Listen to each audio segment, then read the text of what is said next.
Dean Martin, TV without remote control, and one big mess on the rails. All made news this week in history on Rochester's first television station. Here's News 8 Now's Dave McKinley with News 8 then.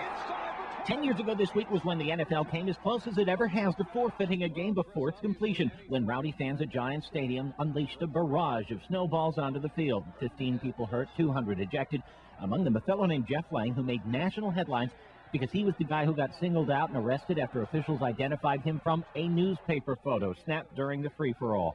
Lang later tried to sue, claiming his rights to privacy had been violated. He was unsuccessful. This was also the week when we lost Dean Martin, and a generation which appreciated the lost art of crooning mourned the loss of a touch of amore this week in 1995.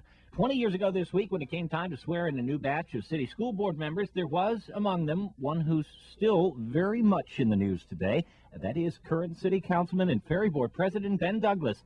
And you'd have to admit he's aged pretty well in the ensuing 2 decades. Hey, back then, just as now. For just about everyone who drinks, there's a different remedy for a hangover. Yeah, okay. Just a hair of a dog to bed, a Bloody Mary and a Bax aspirin. That'll do it. Where do they find these people? Who writes this stuff? 30 years ago this week, during the toboggan era, and when many of us still had to actually get out of our chair to change the channel on the TV, ask your parents, kids, adult fun was somewhat tempered by the implementation of new excise taxes on liquors, seeking some to scramble for alternatives. 1975 saw the emergence of amaretto. Retailers say the almond-like flavor has especially attracted female customers.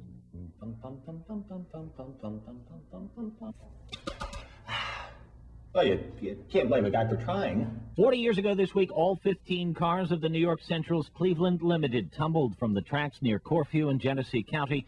29 of the 170 passengers on board were hurt, although no one seriously.